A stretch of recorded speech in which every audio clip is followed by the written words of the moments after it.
Суусунду кандырганга убакыт келди. Ширелүү мөмө жемиштердин укмуштуу дайнекси. Нитро Фреш. Давид менен Сергей. Выиграть новый автомобиль реально. Примите участие в розыгрыше от сети АЗС Red Petroleum. В этом году розыгрыш пройдет в 4 этапа. И в конце каждого этапа будут разыграны автомобиль Hyundai Elantra или пикап Jack T9, 10 iPhone 15 и 100 денежных сертификатов. Заправляйтесь любым топливом сети АЗС Red Petroleum через приложение RedPay. Каждые 2000 сомов один лотерейный купон. Подробности в приложении RedPay. Друзья, мы находимся снова в городе Кант, где в рамках 13-го тура Ильбирс домашним матчем принимает гостей из города Ош, команда Ошму Алдьер. Почему 13-го? Ну, только завершился у нас 10-й тур, друзья. Ну и вот матч 13-го тура решено было провести сегодня. Это связано с тем, что команда Ошму Алдьер предыдущий матч тоже проводили здесь, у нас в северной столице Бишкеке, то есть в Канте, точнее.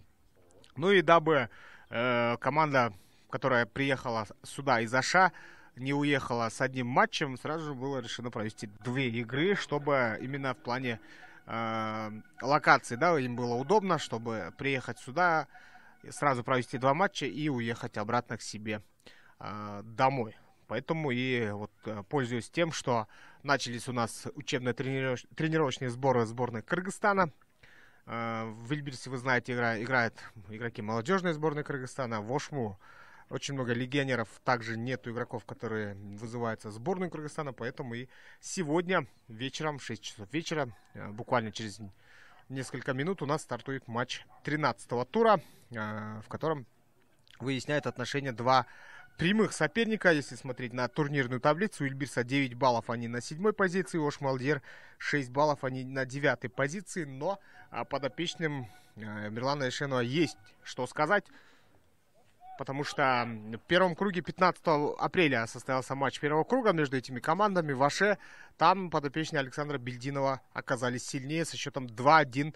Ильбирс ту встречу проиграл. Я думаю, что молодые футболисты понимают, что нужно сегодня постараться взять реванш. Ну и Ошму Алдьер, подопечный Александра Бельдинова, тоже понимает, что в случае победы они могут догнать в таблице как раз-таки команду Ильбирс.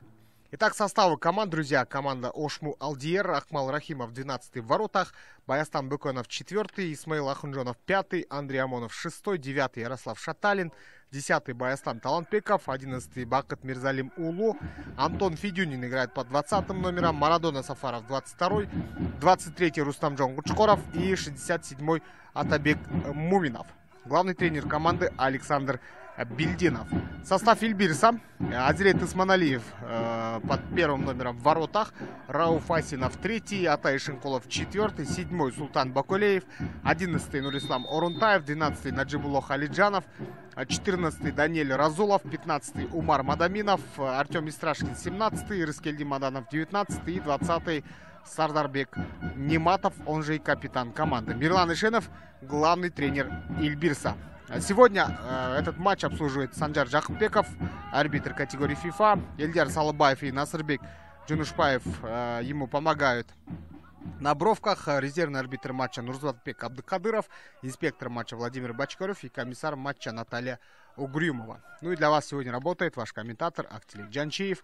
Интересная встреча намечается сегодня, противостояние 2 очень таких интересных команд. Вот мы отмечали неоднократно, что любая наша команда, на какой позиции она бы не находилась, она готова дать бой остальным другим участникам, которые находятся в таблице повыше. Ну, я отмечал в начале репортажа, что это встреча 2 принципиальных соперников, поэтому сегодня ожидается очень яркое противостояние не просто команд, но и 2 молодых тренеров. Александр Бельдинов против Мирлана Эшенова. Первый раунд остался за Александром Бельдиновым. Напомню, что та встреча закончилась со счетом 2-1. Истрашкин на правом фланге зарабатывает аут для своей команды. Его прессингует Атабек Муминов. Талантливые команды. Вот в предыдущем матче обе команды потерпели поражение. Ошму Алдьер, напомню, играли здесь в рамках 10-го тура против Абдышаты. Долгое время команда Ошму Алдьер не то чтобы на равных, но держали очень хорошую игру, хороший темп игры. Счет был 0-0 до середины второго тайма, но уже затем они пропустили. Здесь навес с фланга. Атакует Ошму, есть момент, нету момента. Вот здесь, отсюда, нет. Перевод будет. Сафаров на левом фланге, смещается в центр, бьет поворотом и под перекладину. Этот был удар. Ну и Азрет Исманалиев отбивает этот удар на угловой. Первый момент в этом матче, и ярко начинает команда Ошму Алдир. Следить за такими командами одно удовольствие. Вот, тренерские, да, можно сказать. Команды Ошму Алдир уже второй год почти играет этим составом. Есть, да, обновления, есть легионеры новые. Но в целом эта команда знает свои сильные стороны. И, конечно, с позиции силы играет. Еще один заброс. Хорошая скидка. Долго находятся футболисты около штрафной площади Эльбирса. Не дают выйти из обороны соперникам футболиста Ошму Алдир. Ахунджонов. То есть не Ахунджонов, а Муминов. Подача еще одна хорошая. И здесь последовал удар. Федюнин подключился к этой атаке. Высоченный футболист. Но точности его удара не хватило. Вот такое начало мы и ждали, друзья. Я думаю, что таких атак сегодня будет довольно много. Выходит из обороны Эльбирс. 3 защитника играет команда. Последние вот несколько туров мы это наблюдаем. Асинов, Эшенкулов и Даниэль Разулов. Все трое играют в обороне. По флангам Истрашкин и Наджибуло Халиджанов. В центре играют у нас. В центре полузащиты Султан Бакулеев.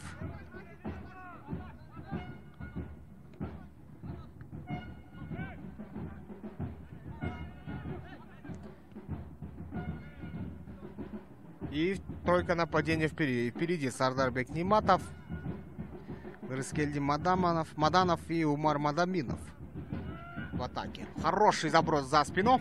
Борьба за мяч. И Ахунджонов здесь первым оказался на мяче. Выбивает мяч в аут. Вот так вот начинает команда, друзья. Смотрим. Я думаю, что при такой игре матч будет, ну, скорее всего, не то чтобы очень результативным, но голы мы, скорее всего, увидим. Истрашкин на правом фланге. Очень важная роль у Истрашкина. Вот 20-й номер.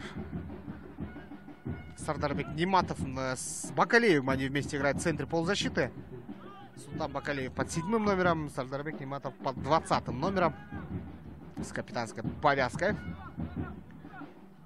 Ну и остались в запасе тот же Даниэль Амаров у Эльбирса.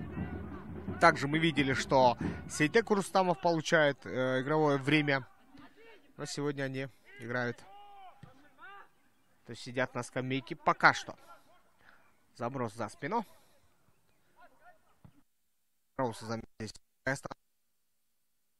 Как сразу Баястана называют, сразу же вспоминается, а здесь хороший момент. И ворота пустые, можно забивать. Удар по воротам и должен быть гол. Да, так и есть. Эльбирс проводит классную атаку, друзья. И счет у нас становится 1-0. Нурислам Орунтаев первым выбежал на этот пас. Сохранил мяч. И Рыскельди Маданов забил мяч в пустые ворота. Вот так вот, друзья. 1-0. Эльбирс впереди. Что и требовалось доказать. Казалось бы, да, давление остается за командой Ошму Алдир, но они допустили ошибку. Вообще такие матчи, они... Я думаю, игра сложится так вот. Какая команда меньше будет себе позволять ошибаться, та и команда сегодня выиграет, друзья. Вот так вот. Быстрый мяч. 1-0. Поздравляем Эльбирс. И ждем уже ответных действий со стороны команды Ошму Алдир. Игроки крепкие. Особенности легионеры. Тот же Марадона Сафаров, Рустамджон Лочхоров, Атабек Муминов, Исмаил Ахунджонов. Опытные футболисты. Довольно опытные. И они многое дают своей команде. И сегодня тоже я уверен, что они смогут быть полезными для своей команды.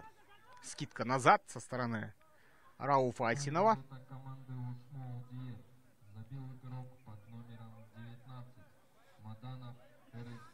Да, Рыскельди Маданов отмечается очередным забитым голом. Быстроногий футболист. Подкараулил ошибку. Не то чтобы ошибка, а пытался один в один соперника Орунтаев обыграть Нурислам. И мяч оказался у Маданова, который спокойно мяч забил.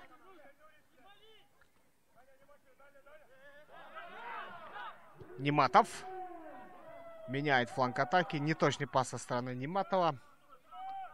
Мирзали Муло сохраняет мяч, отыгрывает назад. Вернулся Ахмал Рахимов в стартовый состав. В предыдущем матче в воротах стоял Сарвар Мирзаев. Сарвар Мирзаев прекрасно стоял в предыдущем матче. Сегодня вот основной голкипер команды Ош Малдер вернулся в состав. Ахмал Рахимов. Хотя, казалось бы, да, в прошлом матче Сарвар Мирзаев заслужил доверие, но Бельдинову виднее, конечно. Муминов на фланге. Он очень быстрый. Идет вперед сам Муминов. Хороший пас. Марадона. Обратная передача со стороны Сафарова. Оказался неточным. И Эльбирс просто-напросто мяч выбивают за боковую линию. Ахунджанов.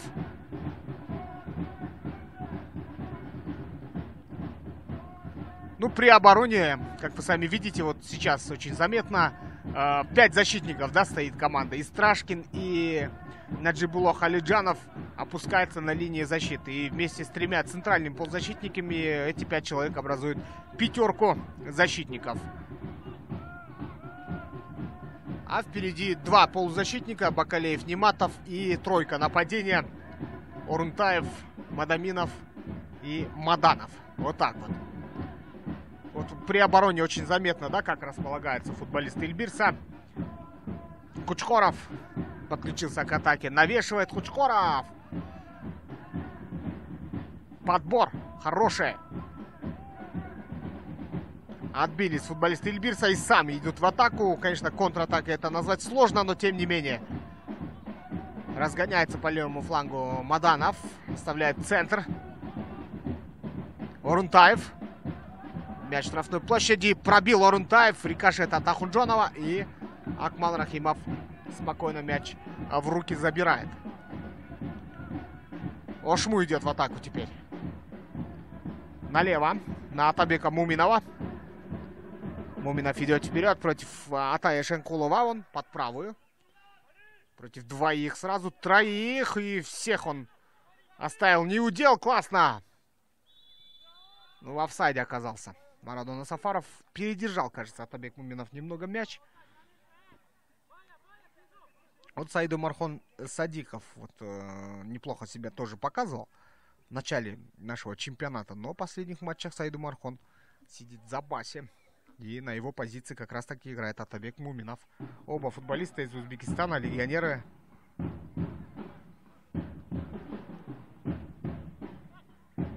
Истрашкин. Ошибается. Ахунджонов опережает соперника на Муминова. Истрашкин мяч перехватил. Умар Мадаминов. Орунтаев прессингует соперника. Хороший проход. Сафаров. И снова вот Атабек. Ну, крен такой, да, уклон имеется у Ошму на атакующие действия именно по левому флангу. Учитывая, как себя показывает Муминов. А здесь его Нурислам Орунтаев. Вот где оказался Орунтаев. Мяч уходит. Аут будет в пользу команды Ош Малдер. Ну и болельщиков, я думаю, вы слышите. Это болельщики Эльбирса, друзья.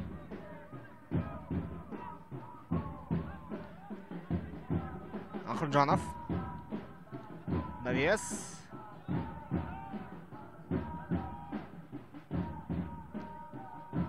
И вот здесь вот контратака может быть. Неплохо.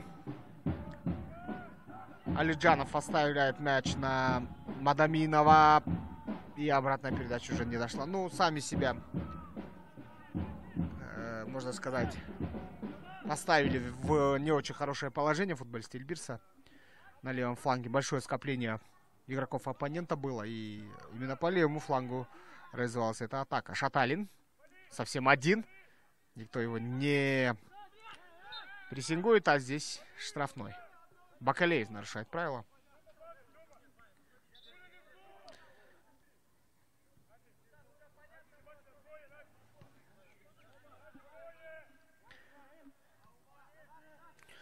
В рамках 13-го тура, друзья, еще 4 игры. 29 уже в конце июня у нас матчи 13-го тура состоятся. Мурас Юнайтед сыграет с Дурдоем. Здесь навес. Много навесов. И удар последовал все-таки. Ну, не таким уж и опасным для Османалиева этот удар оказался. 29-го Мурас Юнайтед сыграет с Дурдоем. 30-го Алга сыграет с Талантом. И Алай с Кыргызалтыном. А также 1 июля Нефчи сыграет с Абдышатой. Это матчи 13-го тура, которые уже состоятся в конце июня, в начале июля. До этого у нас есть матчи 11-го тура, который стартует 13 июня. А также 12-го тура. Матчи 12-го тура у нас стартуют уже 24 июня.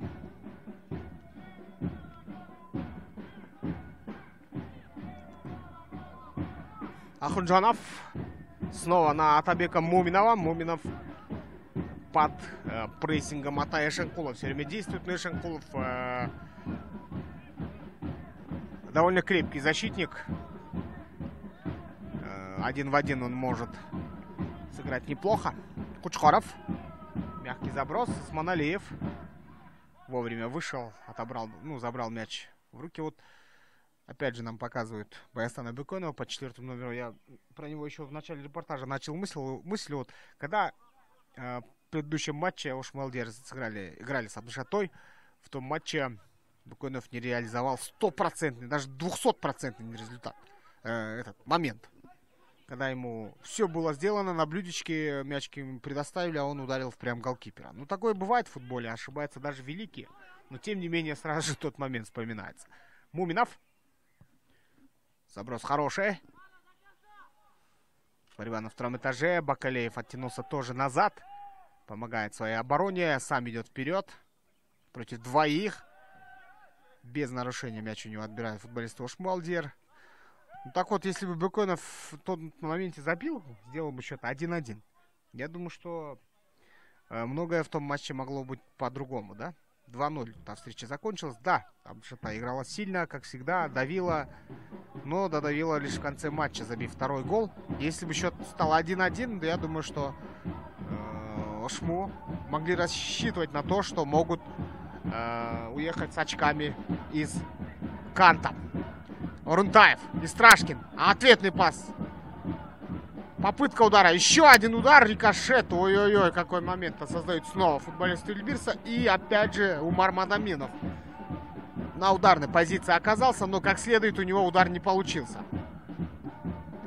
Баястан Талантбеков в центре. Развернулся, отыграл назад. Кучхоров подключает Сафарова. Сафаров оказался выше, чем Муминов. Вот опять же левым флангом атакует Ошмалдер. Ну, бывает такое, да, что одной либо другой команды имеется фланг, на который они больше всего давят. И в случае Ошмалдер это вот как раз таки левый фланг оказался. Борьба на втором этаже. Муминов против Истрашкина поборолся. Выиграл воздух, но мяч оказался в руках у Азирета Османалиева. Истрашкин. Над ним Орунтаев. В касании Орунтаев оставляет центр. Не точно. Амонов. Назад отыграл Андрей Амонов. Мяч в центре. Баястан Талантбеков на Фидюнина. Фидюнин направо. Мирзали Моло. Неточный пас Бакыта. И перехват следует. Ну так вот эти ошибки, да, неточные передачи. Я вот о чем говорил, когда момент забитым голом был. Говорил о том, что команда, которая меньше себе будет позволять ошибаться, сегодня имеет шансы на то, чтобы выиграть эту встречу. И вот именно в этих моментах все это кроется. Точные передачи, либо же правильная обработка мяча, вовремя отдать пас. Это все приходит, конечно, с командной игрой. Ну, с командной игрой и у Ошму, и у Эльбирса я говорил, что все в порядке. И не зря я говорил, что нас ожидает очень интересное противостояние двух довольно интересных команд, у которых игра поставлена, у которых есть четкий рисунок игры. И что самое главное, обе команды играют в довольно атакующий футбол. В 3 нападающих играет подопечный Александра Бельдинова, то есть команда Александра Бельдинова, и в 3 нападающих играет Эльбирс. тем более, команда, я говорил, что в турнирной таблице они имеют прямое противостояние, да? Соперники друг друга по таблице. И важная встреча для обеих команд.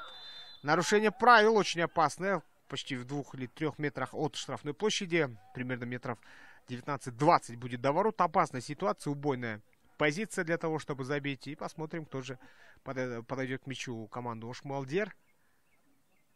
Ну, там сам Марадона Сафаров, наверное, будет это делать. Нет, Сафаров отходит от мяча. Учхоров, Ахунджонов. Ну, Ахунджонова мы видели, что он несколько раз исполнял, да, штрафные удары своей команды. Центральный защитник команды Ош Молдер под 5 номером. Еще кто там? Учхоров. Баястан Талантбеков. И Ахунджонов.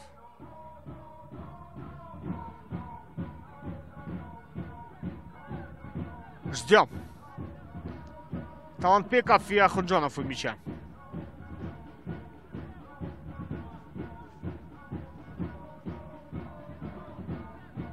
Ну, Ахунджанов неплохо бьет. Сколько человек там в стенке? 5 человек в стенке. Правильно, надо правильно выставить, да? Азрит Усманалиева. Очень важно, когда голкипер умеет ставить стенку правильно, удобную для себя, чтобы он мог дотянуться до ударов. Итак, смотрим. Баястан Талантбеков! Хороший удар. Перекладину мяч попадает. Добивание. И удар от ворот. Ай-яй-яй, какой момент, а? Вот если бы реализация у команд не хромала, то уже 2-3 мяча, может быть, мы уже и увидели бы сегодня на это время. Почти 20 минут позади. Один быстрый мяч мы увидели в исполнении Рыскельди Маданова. Истрашкин. Не проходит у него пас. А здесь перехват и... Сам идет вперед Рыскельди Маданов, автор единственного пока забитого мяча.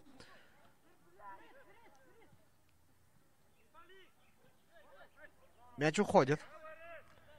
Истрашкин. Ошибка Мадаминова. Не точно скидывает мяч Мадаминов. Здесь нарушение правил было. Султан Бакалеев нарушает правила против Атабека Муминова.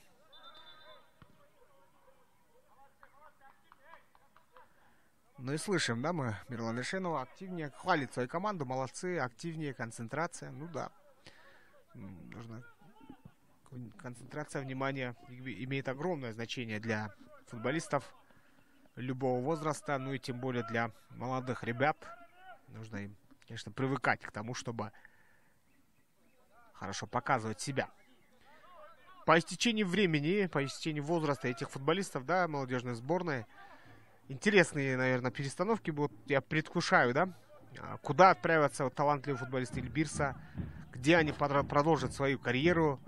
И, может быть, даже и цикл, когда закончится, может быть, даже и Мирлан Ишенов уйдет. И куда поставят Ишенова, он, конечно же, будет приглашать футболистов, которых прекрасно знает. Вот сейчас, да, пример Максима Лисицына, который позвал в Дордой бывших своих эльбирсовцев. Неплохие плоды это может все дать. Но это мои предположения. Может быть, и Ишенов продолжит, да, уже с следующим поколением Эльбирса работать. Кто знает. Сафаров. Рядом есть Атабек Муминов. Подключает он Гучкорова. Рустамжан Гучкоров.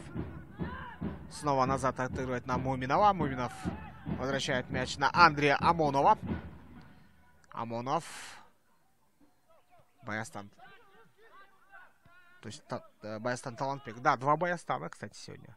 Ош Молдер. Хороший заброс и момент для удара. Надо забивать. Удар! Еще один удар! Ой-ой-ой, как не забил-то Марадона Сафаров в этом моменте. Он уже на замахе убрал соперника. И не просто соперника, но и голкипер уже лег. Но один из защитников Эльбирса сумел каким-то чудесным образом дотянуться до мяча. Я не успел заметить, кто это был. Но момент был убойный, друзья. Ну, сколько моментов можно создавать. Вот в предыдущем матче Александр Бельдинов очень был недоволен реализацией своей команды. И опять же, вот этот синдром сегодня в этом матче тоже продолжается. Сафаров на ближнюю штангу, неточный удар. Ну и что с Ильбирсом? Вот у Ильбирса я одну такую закономерность заметил. В некоторых моментах игра команды, вообще футболисты Ильбирса выключается примерно на минут 10. И их вообще на поле не видно. С чего это происходит, вообще непонятно. Потом Ильбирс снова возвращает свою игру. И это уже неоднократно такое происходило. Я не знаю, может быть, вот как раз таки концентрации внимания где-то, может быть, не хватает, да, футболистам. Ну, молодые ребята. Такие моменты, они возникают у молодых команд. Тем временем Ошмо через правый фланг идут в атаку. Шаталин. Обратная передача. Ну, не успеет Шаталин, конечно, здесь уже, тем более, Рауф Асинов был на месте. Почти полтайма позади, друзья. 1-0 впереди Ильбирс. Свой момент футболисты Ильбирса реализовали, а вот свои моменты футболисты Ошмолдир пока не реализовали. Но игра в целом, конечно, открытая, атакующая. Но на половине Ошмолдир Ильбирс мы давненько не видели. При выходе из обороны у ильбирсовцев небольшие такие проблемы возникают. Ну, сами ошибаются, неточные пасы, спешат где-то, может быть.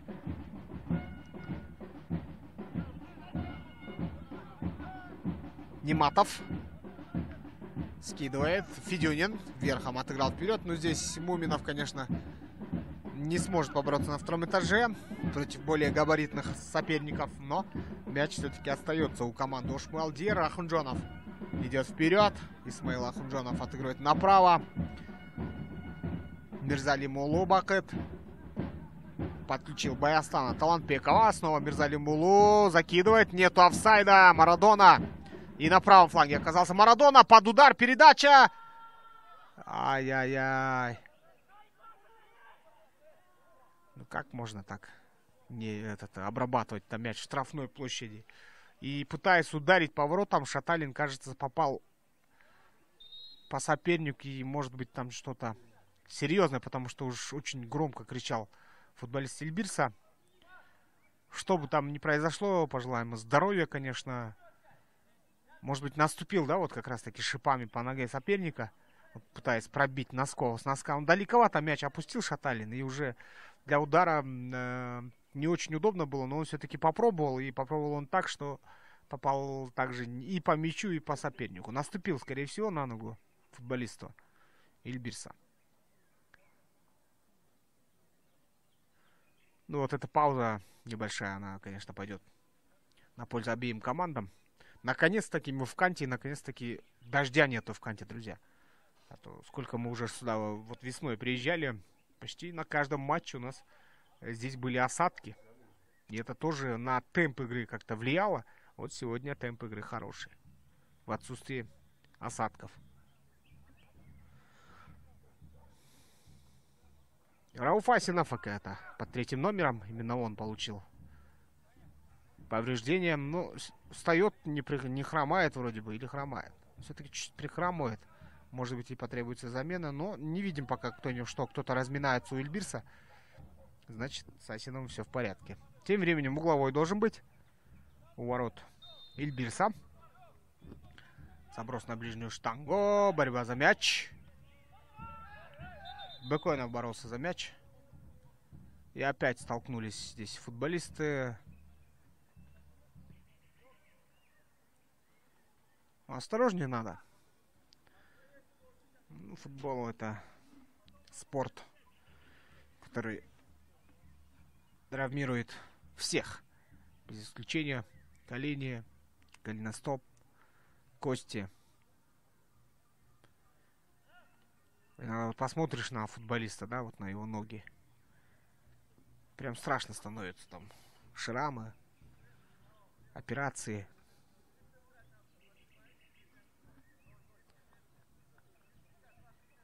Руслан Мурунтаев это был. Помогает он в своей обороне. Оттянулся назад при угловом. Именно он среагировал на навес под ближнюю штангу. Первым оказался на мяче. И ценой своего повреждения эту угрозу отвел от своих ворот. Ну, Рауф Асинов появляется у нас на поле. Все в порядке с ним. И матч у нас должен продолжиться.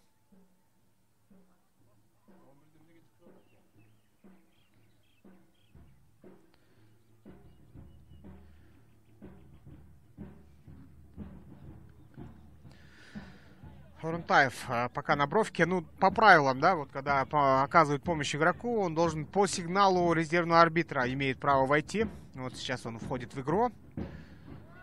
Хорошее правило было, да, вот введено недавно, потому что раньше помним, да, вот когда смотрели матчи Лиги Чемпионов, матчи чемпионатов Европы и мира, без сигнала главного арбитра игрок, который на бровке, не мог. Что-то здесь Шаталин, смотрите, как борется против двоих, ушел, проник в штрафную площадь и заработал угловой для своей команды. Ну так вот, сейчас резервный арбитр имеет право сам, да, дать разрешение игроку войти. И это правильно, потому что иногда такое бывало, что арбитр увлекался игрой, команда атаковала в большинстве и забивала, только потом игрок входил. Заброс. Хороший удар по воротам состоялся. Федюнин здесь всех опередил, выпрыгнул выше всех, но точно пробить по воротам не сумел. Еще один момент создает футболист Ошму Алдиер. Но пока что подопечные Александра Бельдинова забить не могут.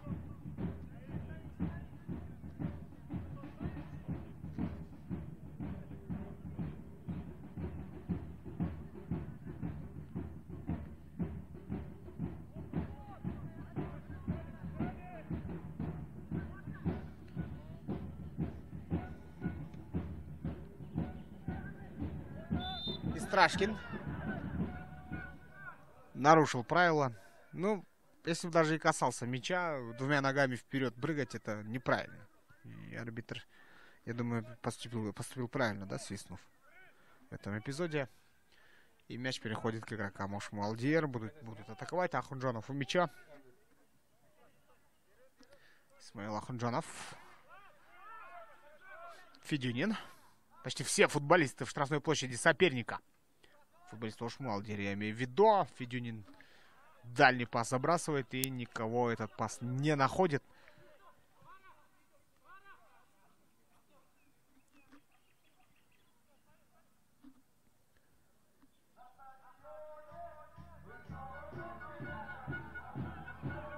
И Страшкин снова через мелкие пасы выходит из обороны Ильбирс. И возникает у них проблема, потому что очень высоко их встречают соперники. Ошму Алдиер высокий прессинг применяет. Здесь борьба за мяч. Мяч остается у Ильбирса. Отличная обработка мяча Умара Мадаминова. Мадаминов на Маданова. Маданов дальше на Бакалеева отдал неточный пас. И снова мяч возвращается к футболистам Ошму Алдиер. Кучкоров будет бороться с Истрашкиным. Здорово. На Сафарова. Вернулся Сардарбек Ниматов назад. Именно он опередил в этом эпизоде соперника. И мяч оказывается у Азирита Османалиева.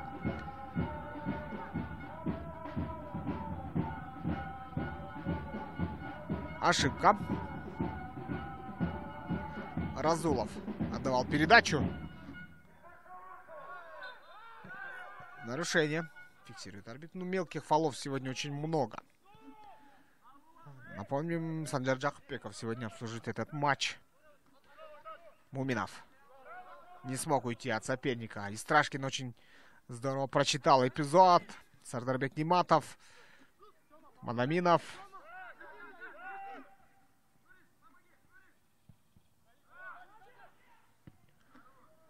Поменялись флангами Умар Мадаминов и Нурислам Урунтаев. Урунтаев теперь на левом фланге оказался. Атай Шенкулов сам идет вперед. Направо на Истрашкина. Истрашкин. Против Андрея Омонова. Истрашкин прошел, прострелил. Момент. На замахе. Здорово. Удар. И там уже Антон Федюнин все закрывал. Неплохо так себя проявляет Умар Мадаминов. Но реализовать момент не сумел. Больше получаса позади, друзья. Ошму Алдиер. Мирзалимулу. Марадона. Направо. Отлично. Есть коридор. Прострел. Шаталин. Ну, опять же, неудобная передача была в сторону него. И обработать как следует Шаталин этот мяч не мог. Или если даже мог, то не сумел. Как и в предыдущем моменте.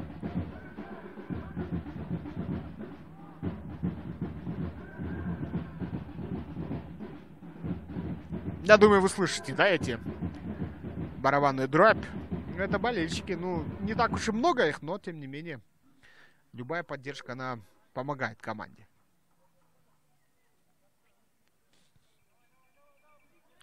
Опять же, на коротке разводят мяч футболисты команды Ильбирс. Мы к этому уже привыкли. Мало верховых пасов, мало дальних передач. В основном у Ильбирса все через мелкие пасы. Османалиев не стал ничего придумывать.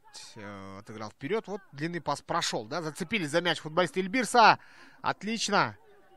Направо. Ну, здесь не догонит, конечно. Мистрашкин. Ошибка футболистов Ильбирса. Был очень хороший шанс в большинстве убежать в атаку, но мелкие детали все решают, да, в этом матче. Даже вот такой вот вроде бы правильно посланный, но уже очень сильно посланный мяч все испортил в атаке у Ильбирса. Теперь уже Алдир в атаке. Атабек Муминов. Офсайда нет. А офсайд есть.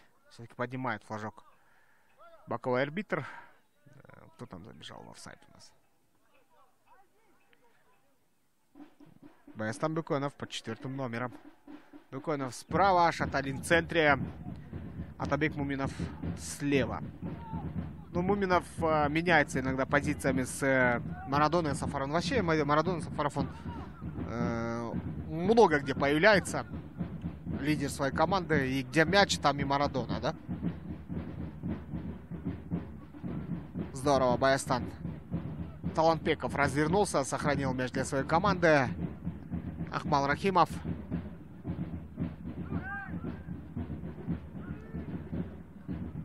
Айсинов.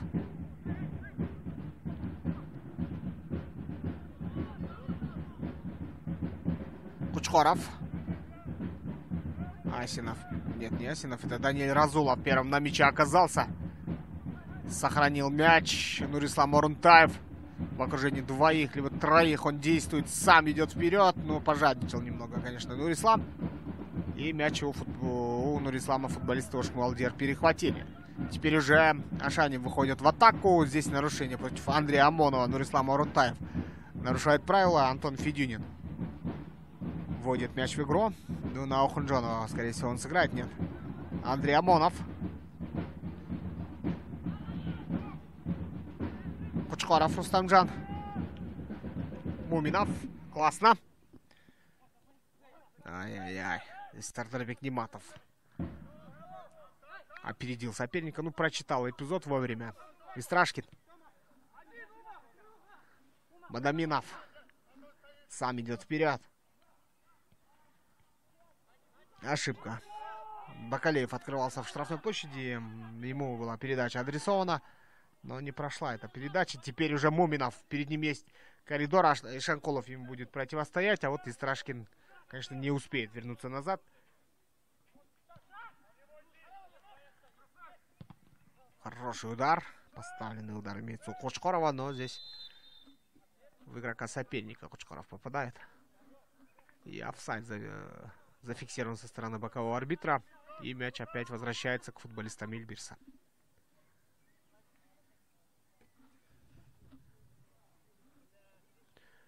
Десять минут до завершения основного времени первого тайма, друзья. Ну, вот эта 10-минутка, я думаю, будет взрывной. Потому что попытается сейчас Ошму Алдир больше сил отдать на атакующие действия. И в конце тайма попытается сравнять. Я в этом уверен. А здесь Ильбирс в атаке. Орунтаев классно открывается. Нету офсайда. Орунтаев в штрафной площади под правую. Бьет по воротам. Акмал Рахимов. Еще один удар. Рахимов молодец. Спасает свою команду.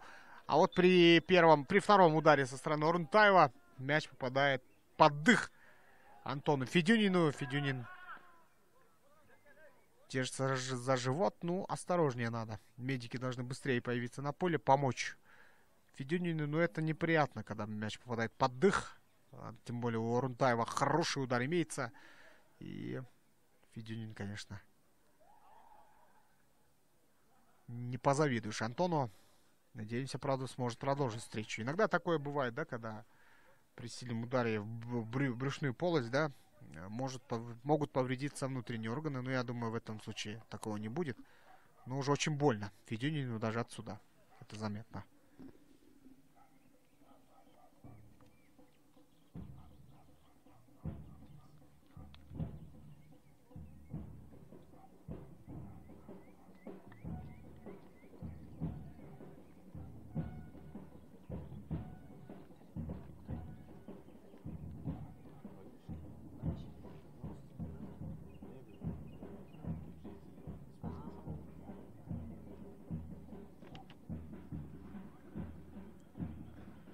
Все в порядке с Антоном. Молодой футболист, один из самых интересных, я не знаю для кого, но лично для меня. Федюнин, конечно, при должном отношении может вырасти в игрока более статусного клуба и, может быть, сборной. Бакыт Мирзалимулу, Антон Федюнин, Баястан Быконов. Это молодые игроки, которые имеют гражданство Кыргызстана. Хорошая скидка от Орунтаева. Но Орунтаев пожадничал немного, откровенно говоря, в предыдущем эпизоде. Сколько он? 3 раза бил. 2 раза спас свою команду Акмал Рахимов, 1 раз Антон Федюнин. Ошибка. Муминов. Верхом. Хороший пас. Шаталин, нет, не успеет. Шаталин. Разулов отыгрывает назад.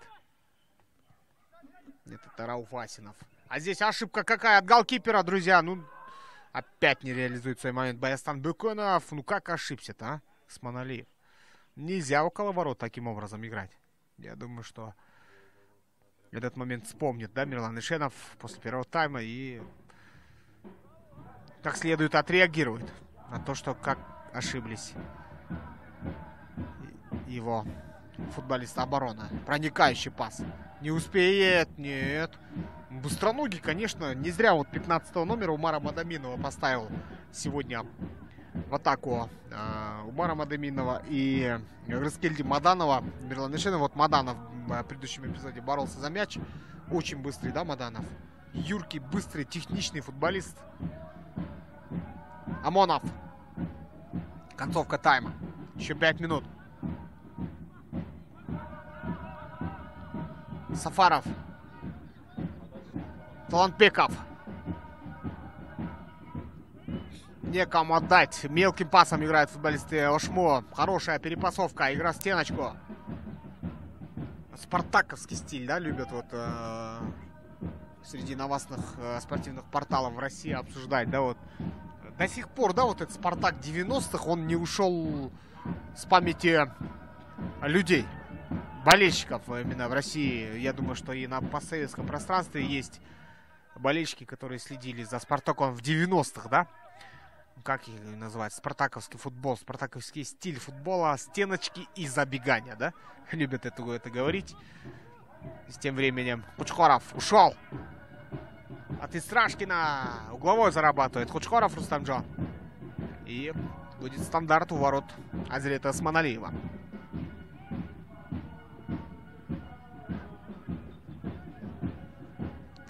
Шесть лет последние Зенит, да, становится в России чемпионом, и гегемония Зенита, да, вот как когда-то у Спартака в 90-х. У нас пока гегемонии никакой нет. 2 раза подряд стали чемпионами футболисты Абдушата. Хороший навес, удар. Отличный был навес со стороны Талантбекова, но опять же не попадает толком по мячу. То ли Ахунджонов, то ли кто там бил.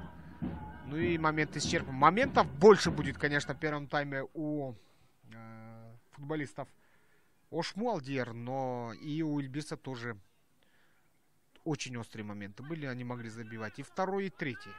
Но, опять же, не реализовали свои моменты. Либо же Акмал Рахимов тоже здорово стоит в рамке и равноценные, да, у Бельдинова. Хороший выбор голкиперов у Александра Бельдинова, Акмал Рахимов и Сарвар Мирзаев тоже себя неплохо в предыдущем матче сумели показать. Разулов на Сардарбека Ниматова. Ниматов здорово раздвинулся. И Страшный вовремя подключился. Под левую забирает мяч. Играет центр. Обратная передача. Хорошо. Истрашкин под удар. Бакалеев. Ну, зачем так мелко-то? Пораньше надо было бить. Очень мелко сыграли футболисты Ильбирса. Иногда увлекаются, да, молодые футболисты Ильбирса перепасовками и что-то там перемудривает. Но это дело опыта. Шаталин ошибся. На Кучкорова он пытался сыграть. Алиджанов. Заброс на Орунтаева. Орунтаев на левом фланге. Аут зарабатывает Нурислам. Против него Баястан Быконов. То есть Баястан Талантбеков ему противостоял. В подкате он сыграл. И аут сейчас будет вводить Наджибулох Алиджанов. Алиджанова сегодня не очень-то и заметно. И у Ильбирса, ну, зачастую через Истрашкина, да, идут атаки через Истрашкина. Но впереди есть у Нурислам Орунтаев, но над Алиджановым. И Алиджанову зачастую не особо-то и надо подниматься высоко. Потому что там все сам может решить Нурислам Орунтаев. Истрашкин. Нематов. Назад снова на Истрашкина. Смотрите, как прессингует, да, футболист Ошмы Алдер. Нету никаких вариантов развития событий.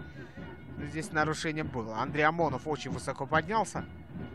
Но еще в предыдущем эпизоде, ну, несколькими секундами ранее сзади ударил по ногам Истрашкина. Арбитр не стал свистеть, но затем уже, когда последовал толчок, арбитр свистнул. Исманалиев. На Разулова. Передача в никуда от Разулова. Может быть, он рассчитывал на то, что будет подключаться к этой атаке Умар Мадаминов. Либо же Рыскельди Маданов.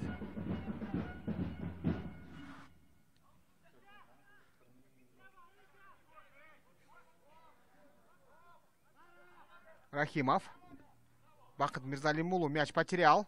Ну зачем он только что всякое придумывает, да, в своей штрафной площади. И могут сейчас наказать соперники. Нет, так мало Рахимов на месте. Хорошо отыграл в этом эпизоде, друзья. Рыскельди Маданов. Вообще сегодня Маданов активен очень. Впереди он успел насолить уже несколько раз защитникам команды Ошмы Алдер.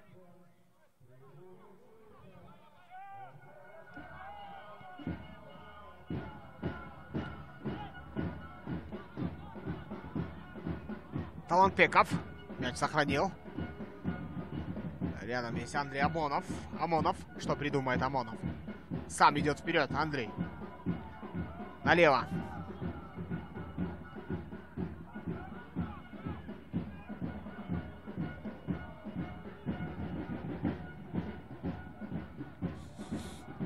Амонов снова. Марадона. Пяткой. Красиво.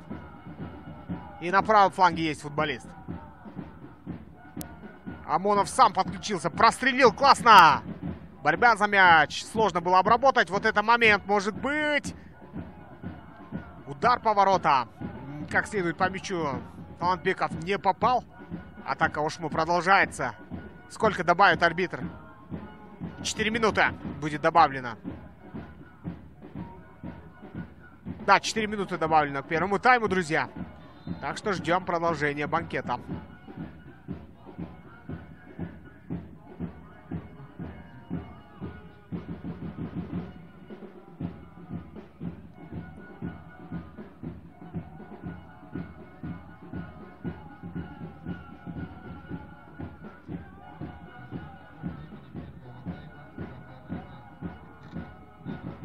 Орунтаев с мячом.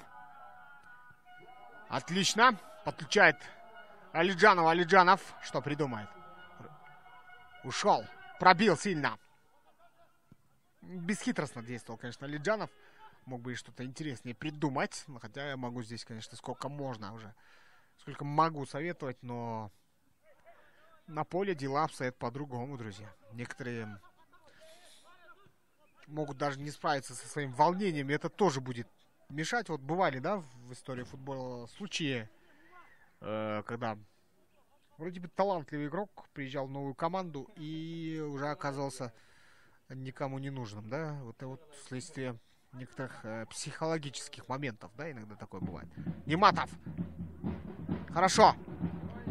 Удар по воротам. И угловой будет. Снова зарабатывает угловой Умар Мадаминов. Мадаминов активен, друзья. Очень активен. Угловой будет. Сам Мадаминов будет подавать, да? Или нет? Или Бакалеев?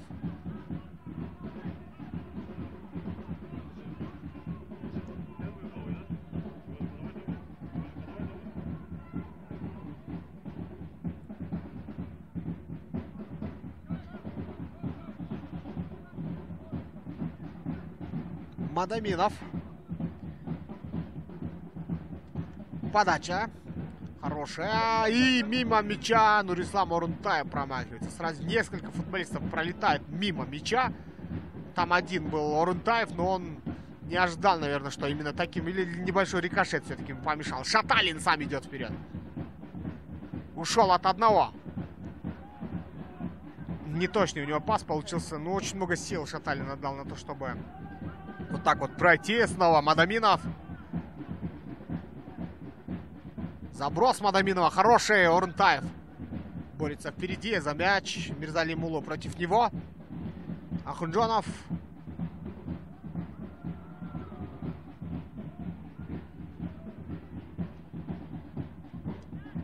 Амонов зарабатывает фол. Сардарбек Ниматов против него нарушает правила. Ну, тактически такой фол. Быстро начинается атака Ошму. Атабек Муминов сам идет вперед.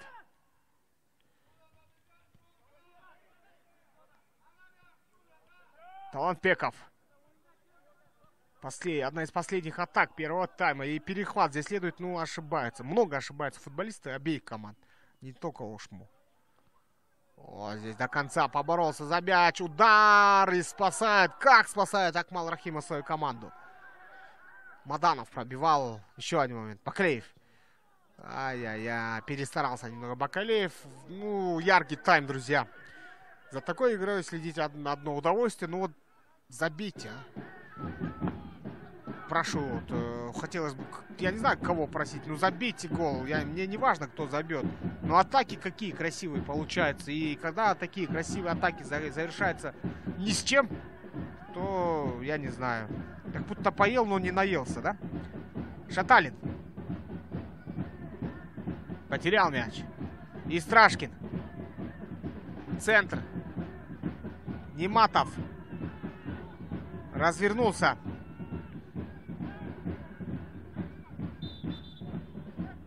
Арбитр свистит, ну, когда разворачивался, вот, марсельскую рулетку, да, исполнял. Сардарбек Ниматов, может быть, и шипами, да, попал по сопернику, по ногам соперника. Ну, осторожней, да, вот элементы такие, тактические, финты такие, да, вот. Я думаю, исполнять тоже нужно осторожнее, дабы не навредить оппоненту. Хотя намеренно ни один профессиональный футболист травмировать соперника ни в коем случае не станет. Хотя бывали исключения тоже.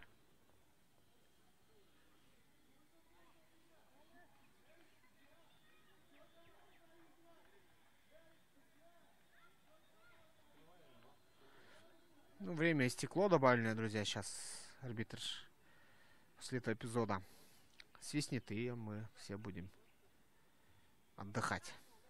15 минут отдохнем, затем второй тайм.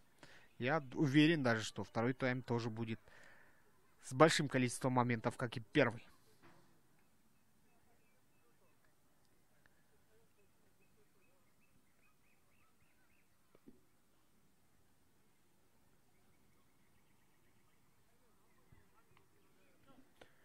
Мистрашкин. Умар Мадаминов на Сардарбека Ниматова. Мяч сохраняет пяткой. Страшкин. Мадаминов. Ошибка. Ишенкулов поборолся за мяч до конца.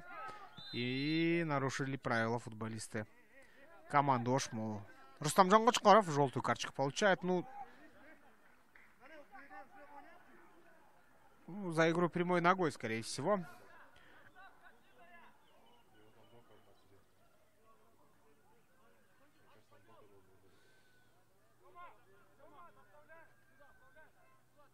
Ну и неприятный такой момент мы увидели.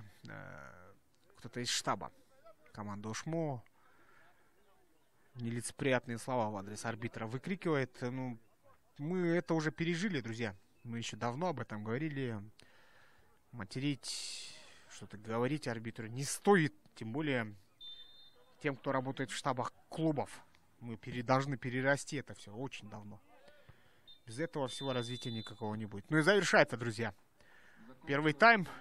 Счет 1-0. Интересный первый тайм, друзья, был. С нами оставайтесь и следите уже за вторым таймом этого матча.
Пришло время освежиться. Фантастический микс из сочных ягод и фруктов. Nitro Fresh. Освежись со вкусом. Жаңы унау туалу Реалдо. Red Petroleum май құю станциялары тармағының ұтышына қатышыңыз. Бұл жылы ұтыш 4 этап менен өтеді. Ар бірінің аяғында Hyundai Elantra, Jetjack T9 автоуналары, 10 iPhone 15 жана 100 ақчалай сертификат ойнатылады. Red Petroleum станцияларынан Red Pay тіркемесі арқылы қалыған күйічі майды қойдырыңыз. Ар бір 2000 сом. Bir лотерея билетіне барабар. Ененірек бағмат Red Pay мобилдік тіркемесінде.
Еще раз здравствуйте, дорогие любители футбола. Канал ЛТР Белимилим. Нас, где в рамках 15-го премьер проходит матч Шмо Алдье.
В воротах Баястан Беконов 4-й, 5-й Исмаил Ахунджонов, 6-й Андрей Амонов, 9-й Ярослав Шаталин, Баястан Таланпеков 10-й. Здесь момент у Эльбирса.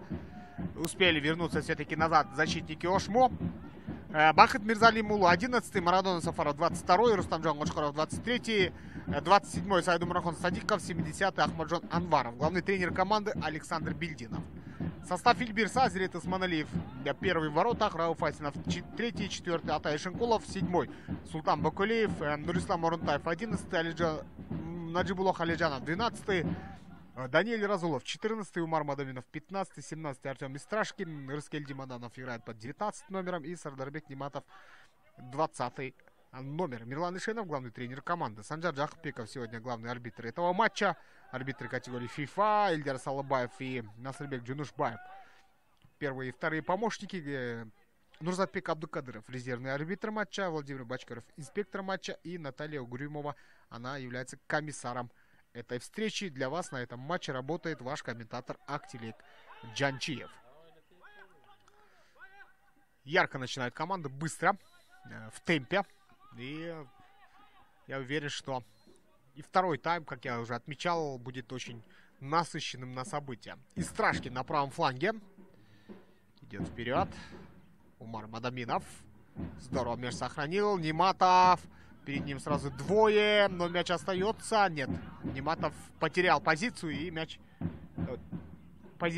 и далее уже свалил на игроки соперника. В случае победы у Ильбирса будет 12 очков. У них сейчас 9 очков в копилке. И находятся они на 7-й позиции. В случае, если они наберут еще 3 балла, они будут наступать на пятки Нефчи. У Нефчи 14 очков. Ошму-Алдер на 9-й позиции, 6 баллов у них. Так же, как и у Кыргыз-Алтына. У Алги 7 очков. У Нефчи 14, у Таланта также 14, у Алая 18. Они на 4-м месте. Первая тройка Абдышата 24 балла. Дордой 22 балла. И Мурас Юнайтед у них 20 очков. Тех, у кого возникают вопросы, насчет того, почему 13-й тур, я бы хотел еще раз повториться и сказать, что Ошму-Алдер предыдущий матч проводили также здесь, в Канте, на севере нашей страны. Приехали из города Ош, и раз уж приехав, надо провести 2 игры. Это уже наша лига, да, КПФЛ идет навстречу команде Ошму-Алдер, дабы они уехали обратно в Ош, проведя здесь 2 игры. Тем более сейчас наша сборная, да, проходит УТС в Джалалабаде. И в календаре появилась свободная дата. И решено было матч 13-го тура провести здесь. Ошму-Алдер играет с Ильбирсом. Ильбирс, вы знаете, да, в синих цветах. Ошму-Алдер в ярко-бордовых цветах они выступают. Ну и сам цвет вот этот, да, он имеет отношение к университету, Ошский государственный университет. Те, кто был в южной столице, знают, да, в какие цвета окрашены стены этого учебного заведения. И вот как раз таки форма, вот эта игровая форма, экипировка подразумевает именно цвета этого учебного заведения Ошму. Ошский государственный университет. Ошгу, да, если будет точнее, но на кыргызском языке он будет Ошму. Ой, какая атака! Саидумархон Садиков! Как только появился, очень ярко он начинает себя проявлять. Будет заброс на штрафную площадь. И чуть было не дотягивается до мяча Марадона Сафаров. Ну, если футболисты Ошму-Алдер будут создавать моменты, как и в первом тайме, я думаю, что недалек час, когда они забьют. Но забьют ли? Потому что реализация чуть-чуть хромает. Вот у Шаталина моментов мало. Если бы он мог быть на месте других футболистов, у которых до этого были моменты, я думаю, Шаталин мог бы реализовать. Но пока что Шаталина не могут вывести на ударную позицию футболисты Ошму-Алдер. Мирзали Муло, Беконов, Андрей Амонов на Хунджонова через центр. Баястан Талантбеков классно развернулся, перехитрил он Султана Бакалеева, сыграл налево. Садиков. Ну, вот как раз-таки этого мы ждали от Саидумархона. Шаталин. Ну, здесь он уже перемудрил немного, Саидумархон. Асинов хорошо прошел. Длиннющими ногами мяч он сохраняет. И правым флангом идет атака у Ильбирса. Отлично. Можно на набегающего вот сюда вот отдать передачу. Сардарбек под правую. Пятки отдает. Алиджанов простреливает. Но успевает здесь в подкате сыграть Анваров Ахмаджон. И именно от него мяч уходит на угловой. Ну вот так вот серия, да, таких взаимных атак на ворота друг друга. И, как я уже говорил, взаимоострая сегодня встреча у нас получается. Взаимоатакующая на встречных курсах. Единственное отличие — это вот один свой момент Ильбирс реализовал, а пока что с реализацией Ошму не все в порядке. Это касается Ильбирса. Один раз забили, могли забить еще. Повторимся, да? Итак, навес очень высокий. Никто до мяча не добирается. Мяч не остается в игре, уходит за лицевую линию. И сейчас Ахмал Рахимов должен ввести мяч в игру. Ахмал Рахимов спас свою команду в некоторых моментах в первом тайме. Несколько сейвов очень хороших с его стороны было. Талантбеков. Султан Бакалеев сам пошел вперед. До конца борется за мяч. Ну, смотрите, как борются игроки-то. Готовы отдать очень многое ради своей команды футболисты обеих команд. Андрей Амонов. Мирзали Муло. Ошибка. И здесь нарушение. Карточка сейчас должна быть. Сам виноват Ахмаджон Анваров. Красную карточку. Ну, если трактовать по-судейски, чистый выход один на фол последней надежды, да? Как бы, если быть точнее. И только что появившись на поле, Ахмаджон Анваров получает красную карточку. Ошму Алдьер не хватало и этой проблемы, да, вот смотрите. Подводит свою команду Ахмаджон Анваров. Ну зачем возиться около ворот? И надо похвалить, конечно же, Умара Мадаминова, который боролся с ним там до последнего.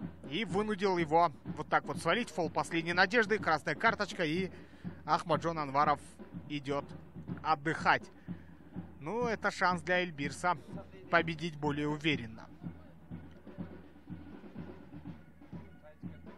Ну, вот потеря, да, вот смотрите, потеря основного футболиста Антона Федюнина к каким проблемам, да, приводит Ошму Алдьер. Ну, в меньшинстве теперь будет еще сложнее, да, Ошму. Ну, игрокам Эльбирса теперь не стоит расслабляться, не надо расслабляться, у них такое иногда бывает. При малейшей расслабленной игре Ошму Алдьер будет наказывать. Поэтому нельзя расслабляться. А мы смотрим за этим моментом. Сардарбек Ниматов, Султан Бакалеев у мяча и также Умар Мадаминов.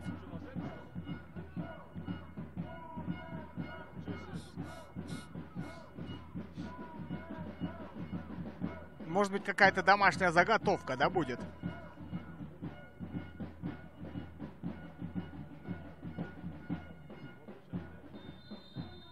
Итак, звучит свисток. Бакалеев пробивает и в перекладину попадает, друзья. Ну сколько сегодня можно создавать моменты, а? В первом тайме мы видели точно такой удар. И чуть-чуть дальше даже был от ворот со стороны команды Ошму Алдьер. И в одну и ту же перекладину, почти в одну и ту же точку попадают футболисты. Ну, красиво было. Если бы мяч залетел, было бы вообще супер. Но опять же, мы пока довольствуемся одним забитым голом. Быстро развели мяч футболисты Эльбирса. Удар неподготовленный, конечно, был удар. Умар Мадаминов пробивал левоногие. Но как следует подготовиться, кажется, он к этому удару не смог. И далее уже все завершилось.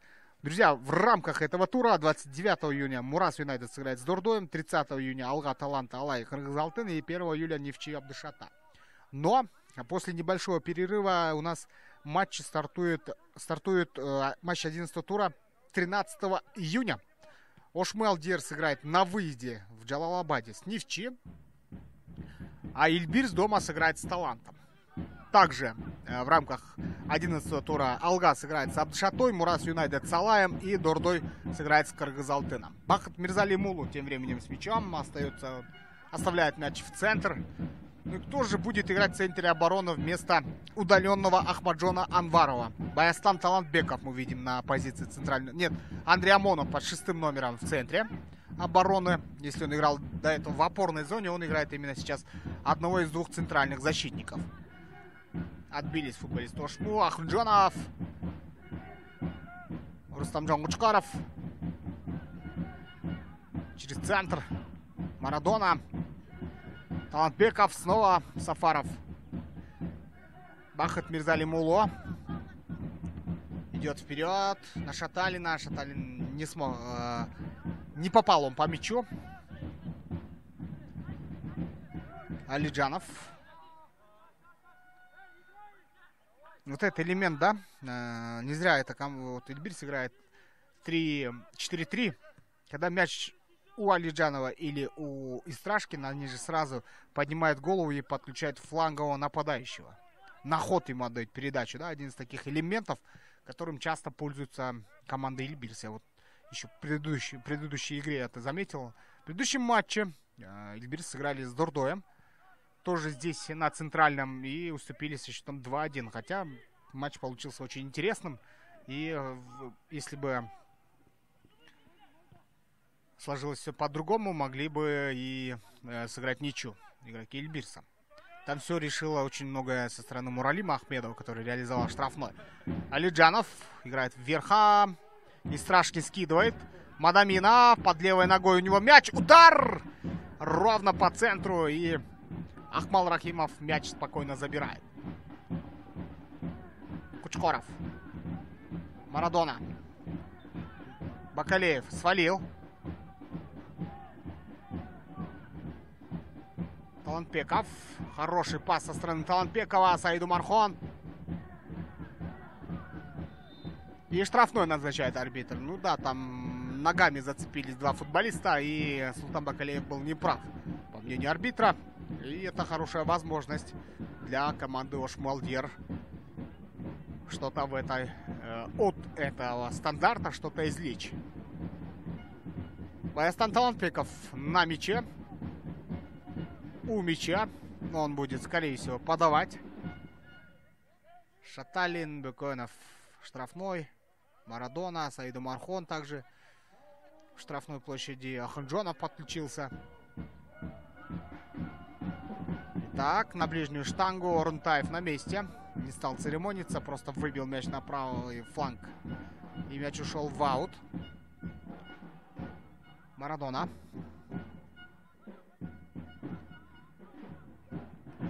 Назад он отыгрывает на Рахимова. Ахмал Рахимов очень далеко вводит мяч. И Шаталин поборолся за мяч. И выиграл воздух, но поддержки не получил. Рунтаев.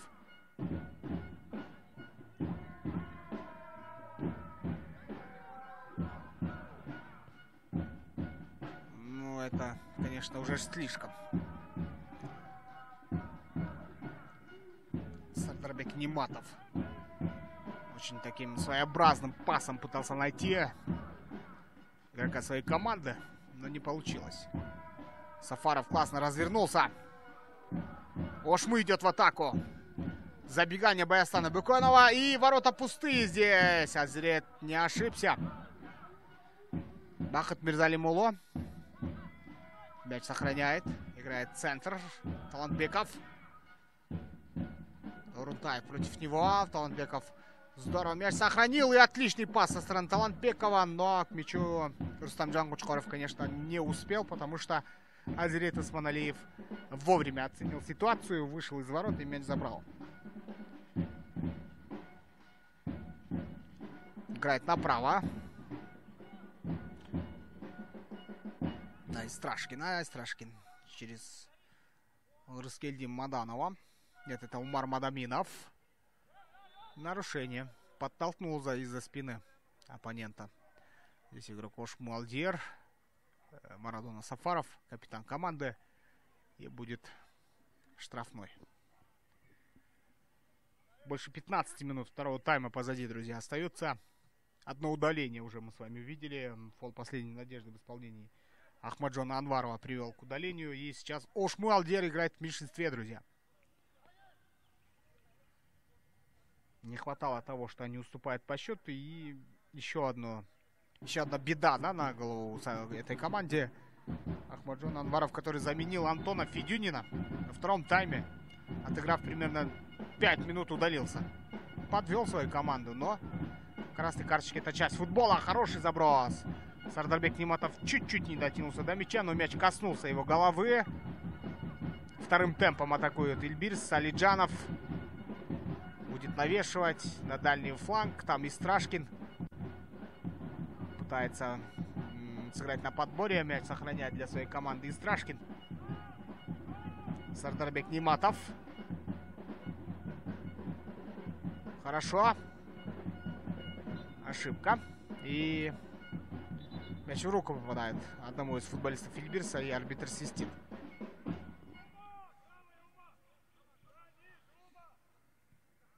Три игрока у Эльбирса пока разминаются. Хотя все замены у Эльбирса. Пока ни одна замена не активирована, да? Бакалеев. Истрашкин. Умар Мадаминов. Отлично. Идет вперед. есть на фланге футболиста. Неплохо. Истрашкин подключается. И бьет поворотом очень сильно. Точный удар у него получился. Но Ахмал Рахимов сегодня настоящая стена.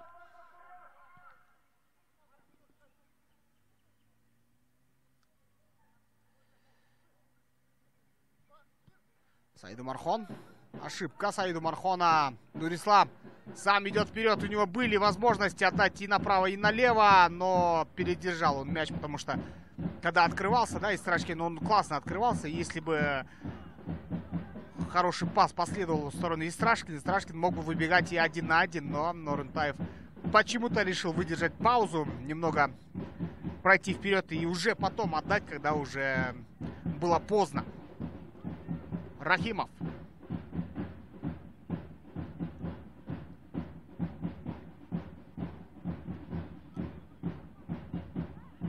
Умар Мадаминов. Бакалеев. Ошибка Султана. Перехват последовал. 4 игрока в атаке против 6. Ну, это не контратака, конечно, но может быть и извлекут. Саид Умархон. Он это умеет делать. Классно прошел. И нарушение правил. Опасно. Почти на линии штрафной площади. Но Саид Умархон Садиков хорошо вошел в игру. Стягивает он внимание защитников на себя. Пытается 1 в 1 тоже себя показать. И его активность приводит к очень опасному штрафному удару. В первом тайме игроки Ошму уже попали в перекладину. Замена последовала, друзья. 10-й номер уходит отдыхать. И вместо него игрок под 8-м номером появился. Бектур Кочхонбаев под 8-м номером вместо Баястана Таланпекова у нас. 3-я замена со стороны Александра Бельдинова.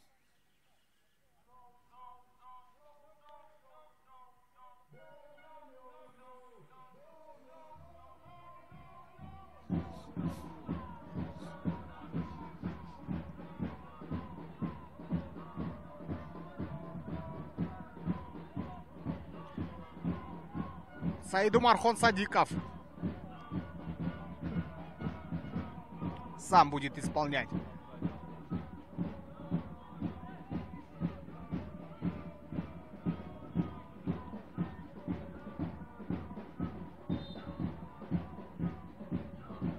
Итак, удар поворотом! Опасно! Исманалиев спас. Прыгнул, да? Классно. И отбил удар. Еще один навес. Эшенколов реагирует. Нематов столкнулся с соперником. Баястан Беконов нарушил правила.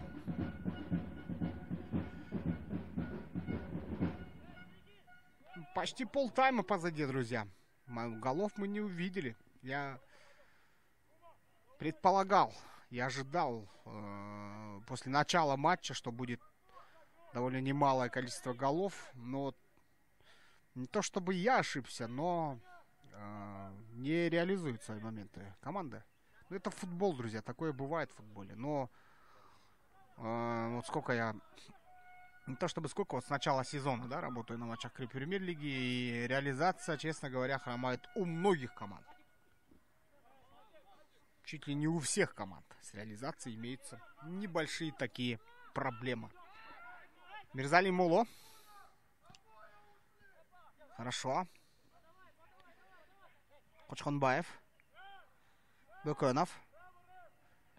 И от игрока Эльбирса мяч уходит, скорее всего. Нет, от игрока Ошму Алдиер ушел мяч.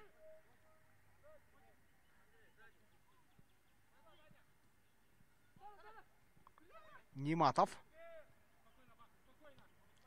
Мяч потерял. Мирзали Муло. Андрей Амонов.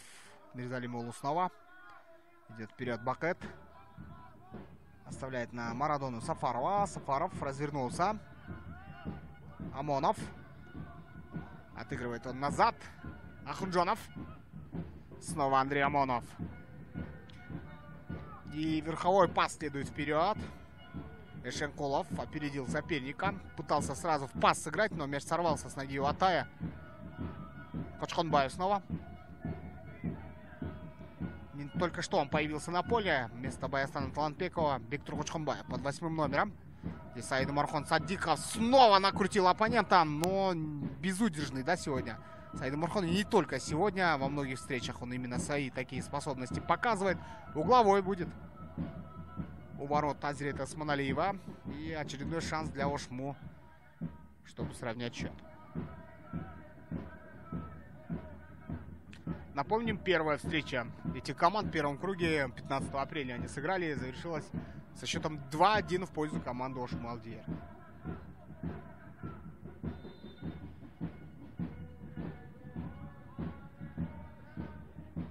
Почти 25 минут второго тайма остаются позади. Еще примерно столько же играть. Так, очень высокий навес. Скидка Рустамджана Кочкорова. Хорошая скидка была с его стороны, но там никого не оказалось. Мирзали Мулла вторым темпом снова атакует футболисты Ошму Алдиер. Отбивается ильбирцевцы. Рыскельди Маданов потерял мяч. И здесь уже навес точно не удалось исполнить Рустамджану Кучкарову.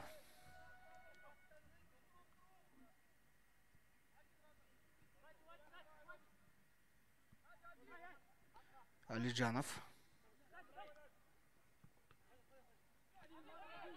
Марадона. Кучкаров. Меняет фланг на Бекойнова. Он сыграл. Бекойнов в офсайде оказался.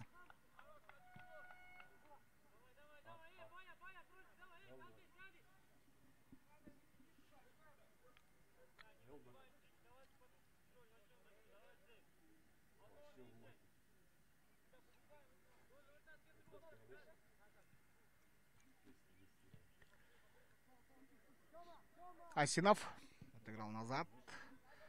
Осмоналиев классно нашел пасом на правом фланге Истрашкина. Истрашкин несется вперед, отыграл в центр, обратный пас от Умара Мадаминова. Истрашкин сам идет вперед и вот удар последовал. Неплохо так разобрался в этом эпизоде игрок под 18. Кстати, замена состоялась, я не успел заметить. Даниэль Омаров появился у нас на поле вместо Нурислама Орунтаева. Ну, Даниэль Омаров нацеленный на ворота футболист. Игрок основы. Но вот сегодня, видим, решил Мирлан Ишенов предоставить время Мадаминову, Маданову и Орунтаеву. Это тройки нападения своей команды. Кстати, Маданов играет справа в обороне. То есть Мадаминов, Умар. Вот в который раз я уже вижу, что он очень низко опустился. Шаталин ограбил его в этом эпизоде. Султан Бакалеев так из-за спины подкрался и ногами мяч отобрал.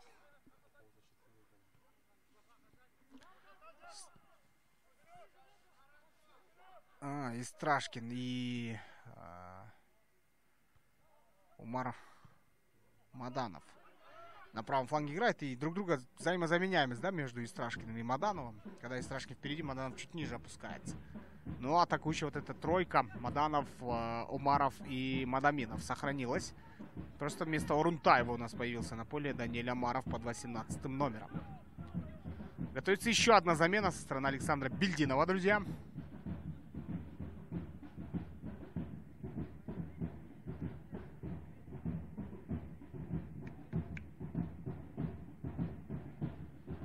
Ахунджанов.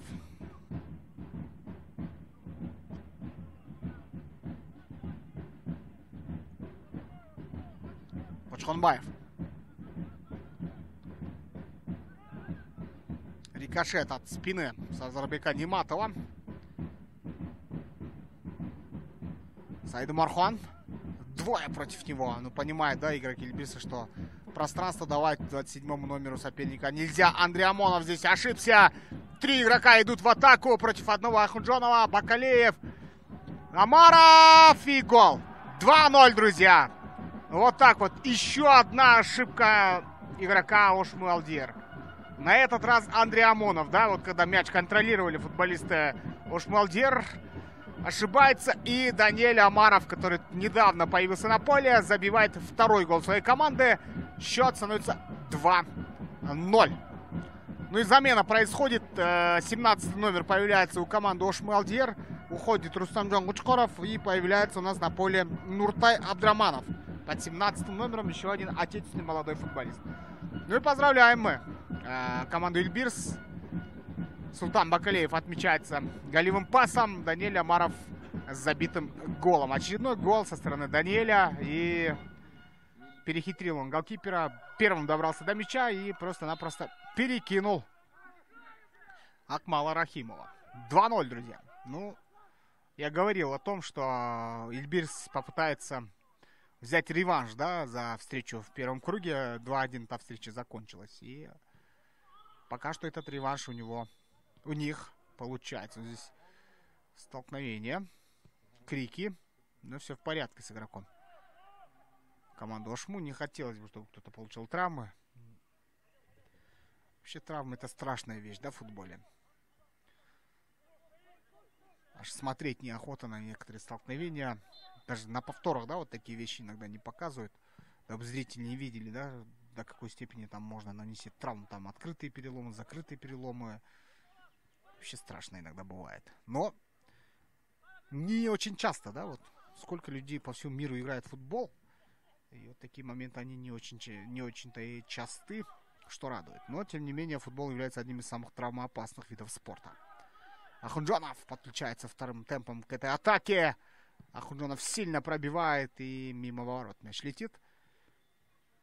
Ну вот ошибка Андрея Амонова позволила забить ильбирцевцам второй гол. И в первом тайме тоже, да, там несогласованное действие голкипера обороны было. Ворота остались пустые, и в пустые ворота Рыскельдин Маданов забил.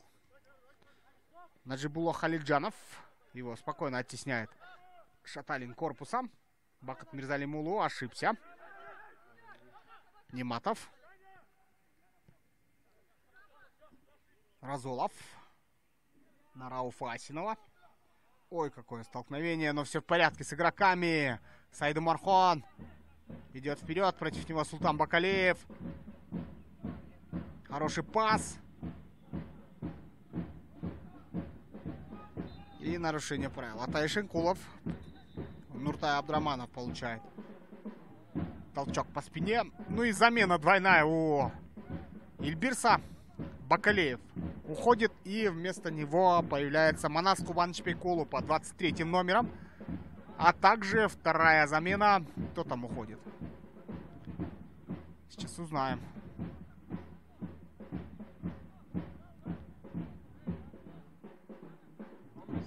А, да, 15-й номер у нас уходит с поля. Умар Мадаминов, автор. Не автор, а один из самых активных, да, игроков своей команды. Ушел с поля. Ну и кто же вместо него появился? Игрок под 5-м номером вместо него появился. Азамат Ташбалтаев. Значит, Рыскельдин Маданов, Манас Кубаныч Пейкулу и Даниэль Омаров будут играть впереди. Нематов сам продвигается выше на Алиджанова. Алиджанов. Омаров рядом с ним. Омаров проникает в штрафную площадь. Простреливает. Момент. Удар. Мяч остается у футболистов Ильбирса. Наседают они на ворота соперника. Вот здесь вот Истрашкин. Какой удар хитрый. Ну и не менее прекрасно Акмал Рахимов среагировал. Вытянулся такой в струнку и на угловой мяч отбил. Красиво было. И угловой будет. Освежили игру с заменами. Главный тренер, в особенности Мирлан Ишенов, выпустив свежих футболистов. И против команды, которая играет в меньшинстве, свежие игроки, они могут принести довольно много пользы. Нематов. Ташбалтаев. Назад он отыгрывает на Даниэля Разулова. Атай Шенкулов. Направо. Верхом следует передача. Андрей Амонов реагирует. Борьба на втором этаже. Маданов борется с Пачхонбаевым.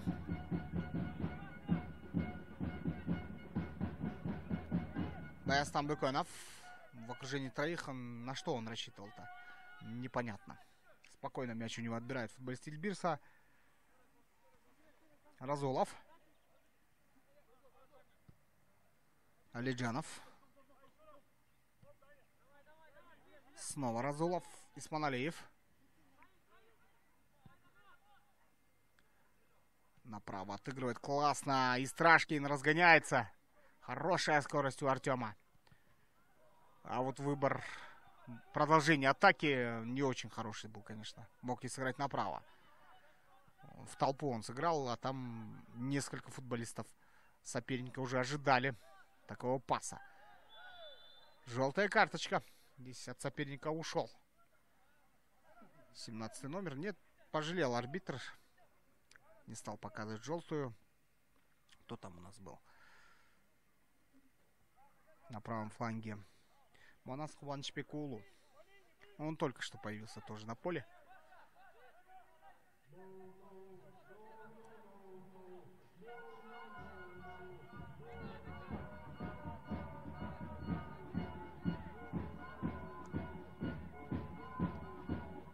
Так, навес. Исманалиев не попал по мячу, но зато мяч попал по голове одного из футболистов Ильбирса. И атака уж Малдьер продолжается. Омонов подключается. Направо. Букенов. Угловой зарабатывает Беста.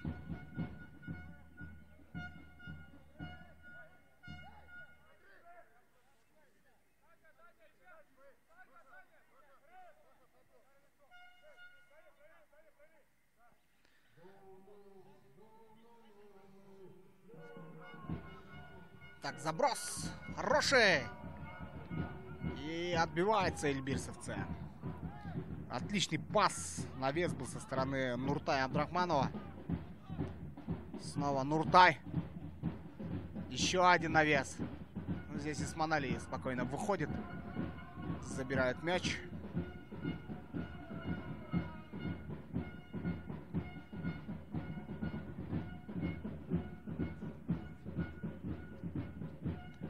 Направо играет Исманалиев. И Страшкин подключает Манаса Хуанчпекаулу. Отличная передача Артема.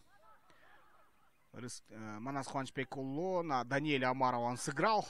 Мяч до него не доходит, но на подборе Ташбалтаев. Подключает он Алиджанова. Снова отделит Ташбалтаев. Нематов. Меняется фланг атаки. На правом фланге атакует. И Страшкин навешивает с левой ноги. Ташбалтаев.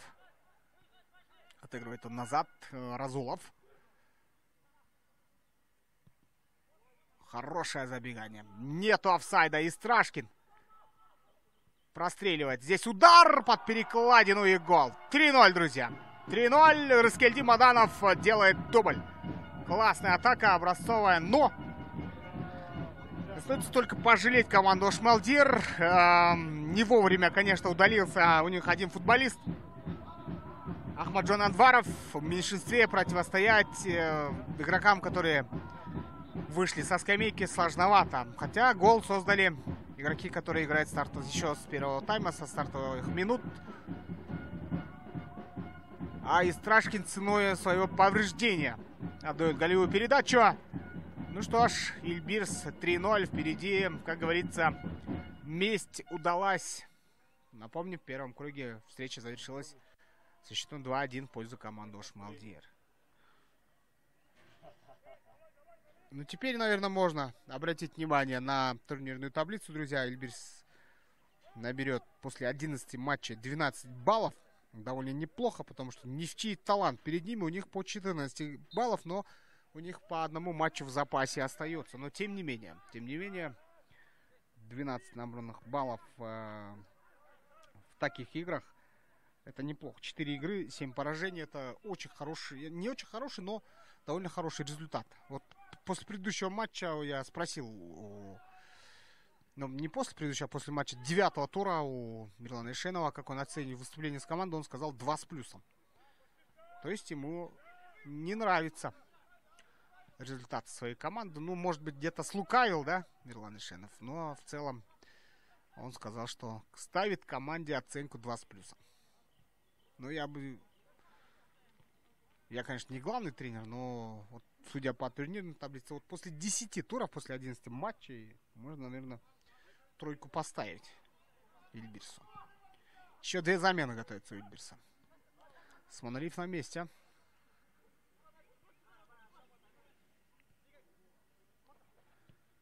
Алиджанов назад. Разулов.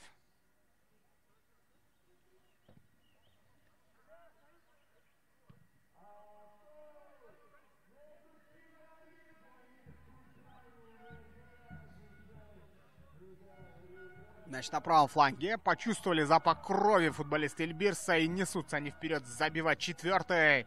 Даниэль Омаров! На этот раз он перехитрить оппонента не сумел. Ну, голкипера. На этот раз очень уверенно Ахмал Рахимов против него сыграл.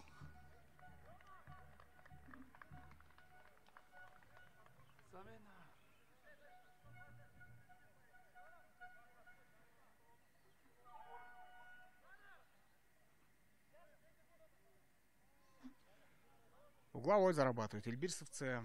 Ну и замена будет ли сделана?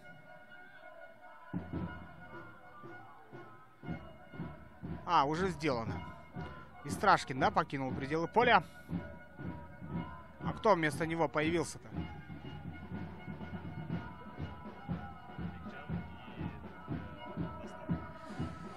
Так, смотрим.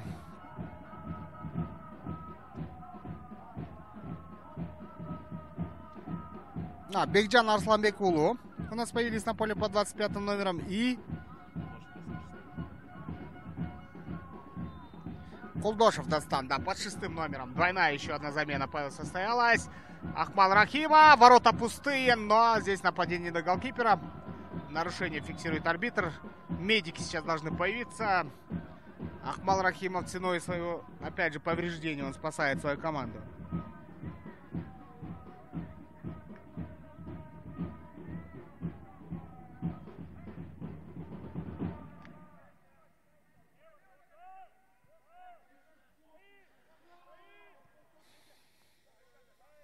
Разыграли мяч футболисты Ошмо.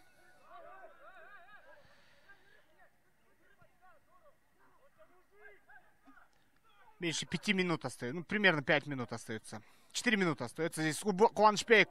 Удар Куаншпейку. Какой удар. И рикошет даже там был небольшой. Но Ахмал Рахимов, даже несмотря на то, что счет 3-0, его вины в 2 забитых мячах, по крайней мере, нету. В первой там 50/50, когда выскочил из ворот. Но вот когда он спасал свою команду, в этом к нему вопросов не может быть. Герой своей команды, если бы не он, было пропущено больше. Куаншпейк Кулуманас классно пробил в предыдущем эпизоде. И даже несмотря на рикошет, Ахмал Рахимов уже полусидя, да, так, кулаками, ну, ладошками мяч отбил. Внутренней стороны рук. И отбил так, что добивание там не могло состояться. Мирзалим Муло ошибся. Пакет. Разулов. Можно отыграть назад. Да, так и есть.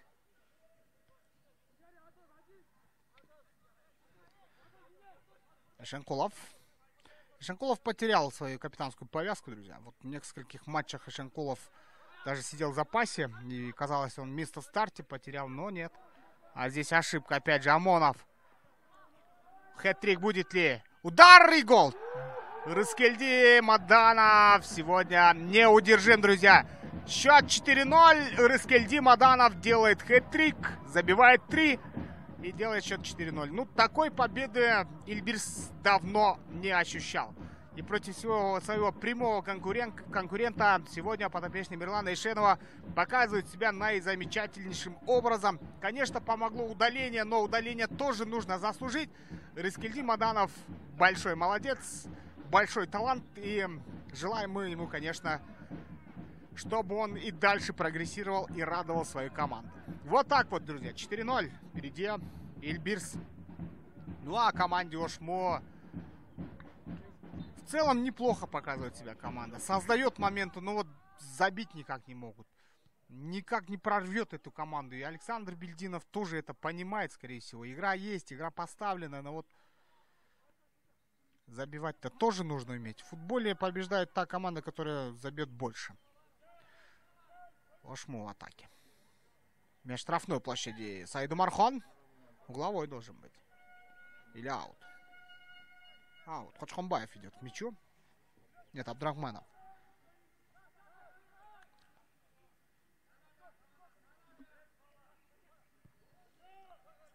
Бахт Мирзалимуло. Быконов. Аут в пользу Ильбирса.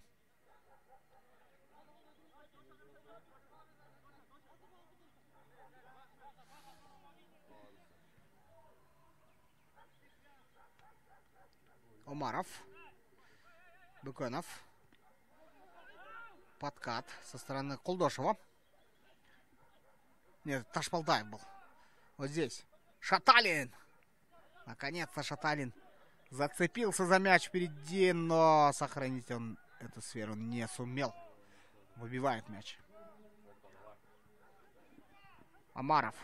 Обработка на уровне фантастики.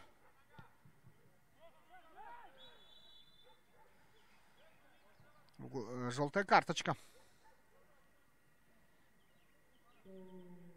Уже очень здорово влились в игру игроки, которые вышли со скамейки. Усилили игру, конечно. Те игроки, которые появились со скамейки, несомненно. И также вот в случае удаления было, и футболисты команды Ошму Алдер должны были уже отдавать больше сил. 4 минуты добавлены, как и в первом тайме, друзья, к этому матчу. Ну так вот, отдавали много сил, и уже когда появились игроки со скамейки, совладать они с соперниками не сумели. Я думаю, что это тоже послужит каким-то уроком для команды Ошму Алдер. И Ильбирс, несомненно, вырос. Второй год Мирланшенов работает именно с этим составом. И они должны были расти. И прогресс, конечно, очевиден. Удар! Рикошет! На месте Сманалиев не стал преждевременно бросаться в сторону мяча. И после рикошета мяч спокойно зафиксировал. Истекло уже основное время, друзья. Стартовали наше добавленное время, уже стартовало. Алиджанов. Проникающий пас, неточный. Акмал Рахимов идет вперед. Через центр. Хорошая обработка. Шаталин. Фол был со стороны Шаталина в атаке.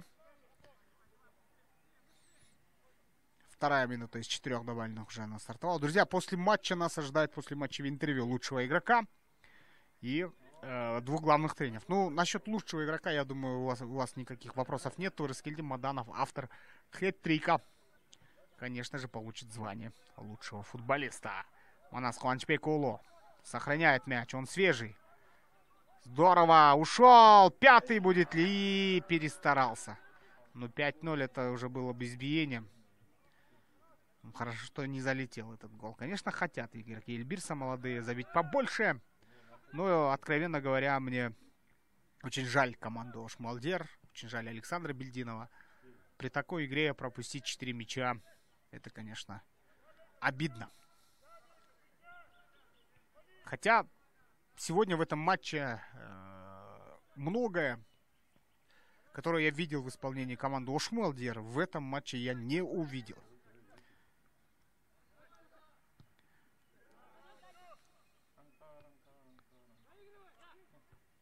Ахунжонов. Разулов борется. Ташбалтаев оставляет на Дастана Колдошева. Мяч справа. Заброс. Омаров. Хорошо обработал. Но мяч прыгал и уже успели вернуться назад. Манас Хуанчпегулу с мячом. Последние минуты этого матча, друзья.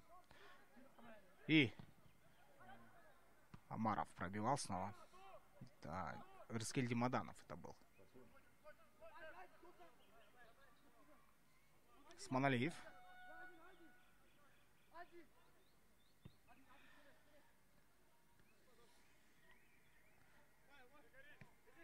Колдашев. Через центр. Разулов. Направо. Хорошо.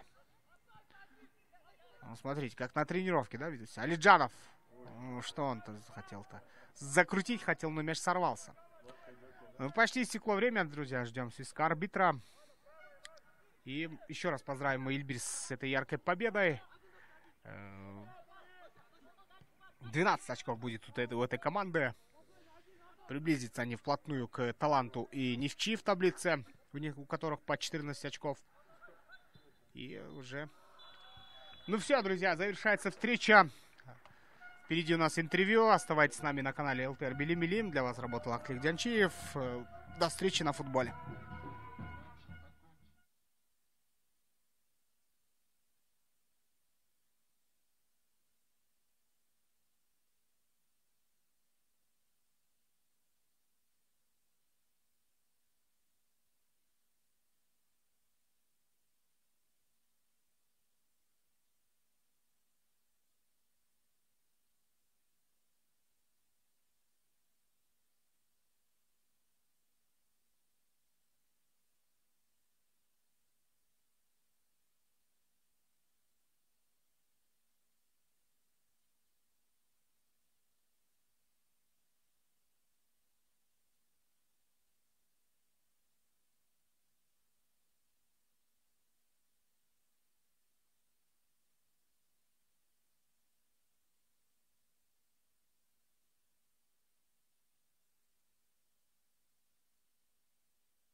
Саламатсыздар, бүгүнкү жеңишиңер менен куттуктайм. Мен жанымда бүгүнкү оюндун мыкты oyuncusu, Илбирс команданын чабуучусу Ырыскелди Маданов. Куттуктайбыз. Бүгүнкү oyun боюнча айта кеттиңиз. 4-0 жакшы жеңиш болду. Атаандаштардын бир oyuncusu кызыл карточка алып кетти го. Бирок ага карабастан өзүңөрдүн бүгүнкү оюнуңарды, команданын оюнун кандай деп эсептейсиңер? Жечте салам айткым келет. Бүгүнкү оюнга жакшы настрой койдук биз. Балдар акырынча аракет кылды, тренерлерге, балдарга чоң рахмат. Негизи бул экинчи ушул курам менен экинчи сезон ойноп атасыңар. Быйылкы задачаларыңар аябай өйдө коюлду болуш керек, Буюрса экинчи, үчүнчү орундарга алыш биздин максатыбыз. Чоң рахмат. Чоң рахмат. Ийгилик. Рахмат.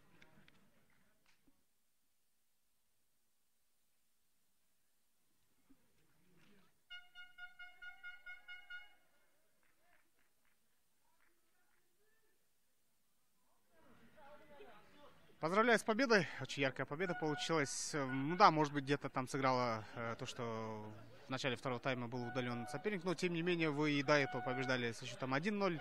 И опять же, как и в прошлом сезоне, тоже поначалу вкатывался в сезон, команда вкатывалась. Вот сейчас мы видим, что взаимодействие Эльбирса у игроков, вот те, которые особенности замены ваши с вами были произведены, очень правильно, думаю, игра усилилась, и вы уже в конце забили 3 мяча, победили.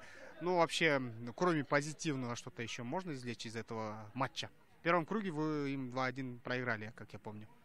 Ну, сегодня, я думаю, одна из самых лучших матчей. Не потому, что мы получили, так скажем, 3 очка заработали, а сама суть в том, что надо забивать. То есть, если мы 4 забили, еще мы имели 11 моментов. Я вот там тренерскому штабу сказал считать момент. 11 моментов, которые у нас были, да. Я думаю, такой футбол мы должны пропагандировать и играть, и стремиться. И да, как вы сказали, второй тайм красным получили. Ну, даже несмотря на это, игроки чувствовали очень, так скажем, уверенно, да. И хотелось бы в будущем вот эта уверенность, чтобы она и у них и присутствовала, и играла, и, конечно, и результат будет. По поводу реализации, вот с начала сезона очень многие матчи приходится мне смотреть, ну, как вижу, смотрю, и мне кажется, что почти все команды сталкиваются именно с плохой реализацией. Как вы думаете, с чем это связано? Потому что и лидеры наши вот сталкиваются с этой проблемой, и аутсайдеры тоже сталкиваются с этой проблемой. Даже вот Ошму тоже в предыдущем матче против Абдышата не сыграли, тоже несколько моментов не реализовали. Сегодня в первом тайме тоже были моменты, но вот опять же у всех команд хромает реализация. С чем это связано, как вы думаете? Ну, вы знаете, я могу сказать, что наш нападающий, который сегодня забил 3 гола, он уже в гонке лидирующий в бомбардирстве идет. Если мы не забиваем моменты, им 18-19 лет, тогда нам надо искать игроков с Европы. То есть игрок решает в третьей зоне. То есть, да, мы должны сейчас, как и ранее, после Дурдо я сказал, развивать в третьей зоне. Мы сейчас акцентируем именно на третьей зоне. Мы должны, если вратари отдельно тренируют, вы знаете, да, для них отдельный тренер по вратарям. Соответственно, мы тоже должны переходить на это, найти такого игрока, который в нападении сыграл, прочувствовал поле, знает зоны, детали. Я думаю, тренер именно нужен в будущем, да, чтобы с детско-юношеского тренер нужен, тренер по атакующим игрокам. Спасибо большое. Удачи вам.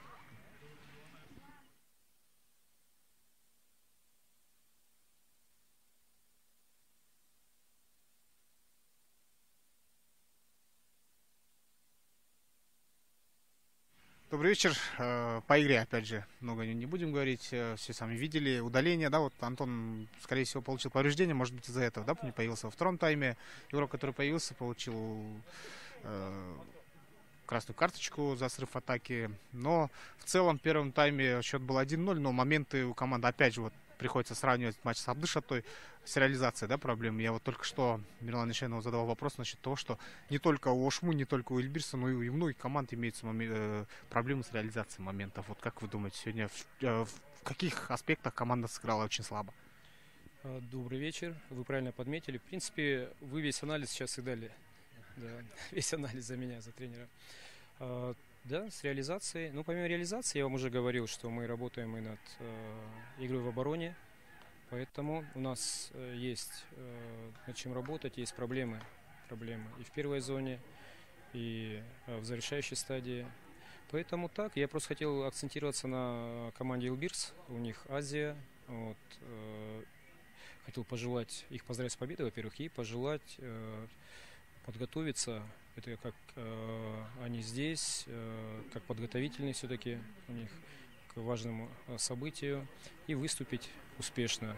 Видно, что команда работает и знает, что делать в начальной фазе. Видно, как они развивают, как они завершают, в какой футбол хотят играть, вот, какими обладают футболистами. Исходя из этого, они стараются играть на сильных качествах. Вот, молодцы. Еще раз повторюсь, молодцы. И победили заслуженно, и моменты. У нас, несмотря на удаление, мы не должны были все равно рассыпаться. Мы все-таки это не футзал. Один человек при правильной расстановке, при правильном взаимодействии не так сильно влияет, да, на качество вообще игры. В целом старались где-то. Функционально нас немножко вот эти матчи, и Мурас, Абдышата, в эмоциональном плане, да, сейчас просто нам не хватило эмоций, да, эмоций не хватило. Вот это основное.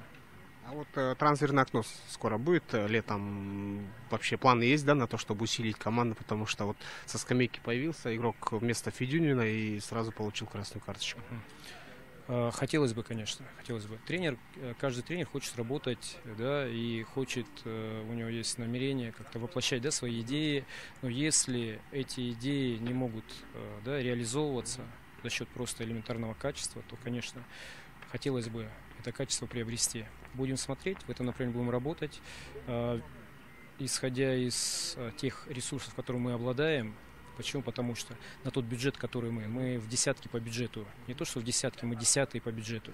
На те условия, которые мы предлагали в начале сезона ребята просто не пошли сюда.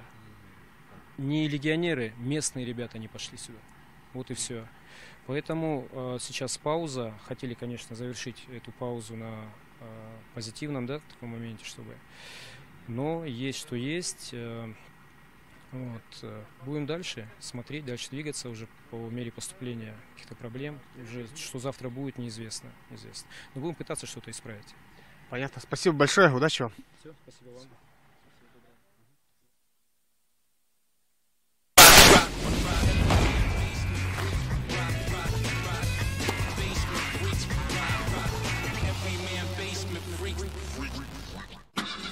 Выиграть новый автомобиль реально. Примите участие в розыгрыше от сети АЗС Red Petroleum. В этом году розыгрыш пройдет в 4 этапа. И в конце каждого этапа будут разыграны автомобиль Hyundai Elantra или пикап Jack T9, 10 iPhone 15 и 100 денежных сертификатов. Заправляйтесь любым топливом сети АЗС Red Petroleum через приложение RedPay. Каждые 2000 сомов один лотерейный купон. Подробности в приложении RedPay.